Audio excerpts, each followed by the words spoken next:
c'est pas tant l'île flottante que toutes celles et ceux qui s'intéressent aujourd'hui à concourir ensemble pour réaliser un certain nombre de prouesses technologiques sur ce qui se fait aujourd'hui lorsque des gens vivent en communauté. Par exemple, comment on traite les déchets, comment on fabrique de l'électricité à partir des déchets, comment est-ce qu'on tire de l'énergie à partir de la mer, même si de ce côté-là, dans des hôtels, nous avons déjà des systèmes de climatisation. Comment est-ce qu'à partir de la nanotechnologie, on peut fabriquer des matériaux qui peuvent servir à réaliser des plateformes qui tiennent sur mer. Donc, si vous voulez, cette idée d'île flottante, c'est le fait de faire concourir un certain nombre d'universités aux États-Unis, UCLA, Berkeley et d'autres universités sur l'Est ou sur l'Ouest des États-Unis, de même que des industriels qui s'intéressent à ce sujet pour mettre en place tout ce qu'on peut connaître aujourd'hui et faire profiter la Polynésie française, parce que ce sont aussi nos îles qui ont besoin de trouver des solutions, notamment sur le plan du traitement des déchets. Alors justement, qu'est-ce que ça va pouvoir apporter concrètement à notre pays ? Une meilleure vie, simplement parce que nous n'avons pas aujourd'hui de solution à tous les problèmes que l'on rencontre. C'est de faire en sorte que demain aussi, par rapport à la situation climatique, nous ayons des solutions à apporter au monde. On pense à nous en Polynésie, mais il y a d'autres parties du monde qui risquent au travers de la montée des eaux.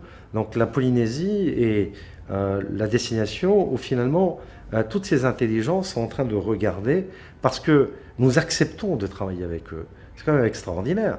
Nous allons avoir demain des chercheurs, des scientifiques, des industriels, des gens qui ont la capacité financière de pouvoir faire des choses chez nous, et puis nous serions là en train de les regarder en se disant simplement ça ne nous intéresse pas. Bien sûr que ça nous intéresse, et c'est pour ça que le président et tout le gouvernement souhaitent que nous puissions passer toute cette année à étudier la faisabilité d'un tel projet.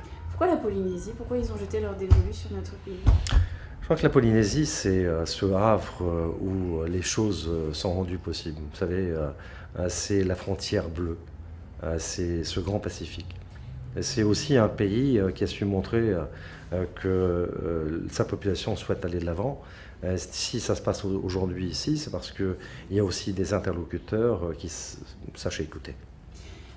Vous l'avez vu, il y a un certain scepticisme d'une partie de la population sur ce projet, puisque d'autres projets précédents n'ont pas vu le jour. Est-ce que vous pouvez rassurer les téléspectateurs qui vont regarder ce reportage aujourd'hui ? Vous savez, je vais vous dire une chose, c'est peut-être un peu dans le domaine du rêve pour certains. Moi, je dirais le rêve appartient à ceux qui veulent aussi aller de l'avant et concrétiser les rêves. Beaucoup n'imaginaient pas que demain on marcherait sur la Lune. D'autres n'imaginent pas aujourd'hui qu'on peut faire des voyages sur Mars. D'autres ne peuvent pas imaginer que demain, on pourrait trouver des solutions aux îles et au vécu de nos communautés dans les îles, ni de pouvoir construire des plateformes sur un océan, sachant que demain, nous serons peut-être 10 milliards, 11 milliards et 12 milliards d'habitants. Alors ceux qui portent des critiques, moi je dirais simplement que nous sommes dans une société où la démocratie existe, mais généralement je n'écoute pas les critiques parce que, comme disait un président américain, si je devais répondre à toutes les critiques formulées, j'y passerais toute ma vie. Par rapport au calendrier, c'est possible de savoir quelles sont les prochaines étapes ? Vous avez signé un protocole ? Vous vous donnez un an maintenant pour faire une étude de faisabilité ? On donne un an, oui, bien sûr. Ce n'est pas Jean-Christophe Bouisseau qui donne un an, c'est le gouvernement pour étudier, comme je disais, la faisabilité sur le plan des aspects réglementaires, sur l'impact sur l'environnement, sur le traitement effectivement des déchets dans ces ensembles-là. C'est également sur les aspects économiques et les aspects fiscaux.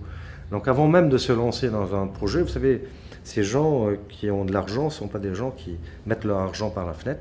Ils veulent savoir exactement quelle est la faisabilité d'un tel projet. Et si c'est faisable, alors à ce moment-là, ça devient un mix entre eux, Silicon Valley, grande université américaine, les industriels, et puis la Polynésie, les jeunes qui ont envie de s'investir dans tous ces domaines de la recherche.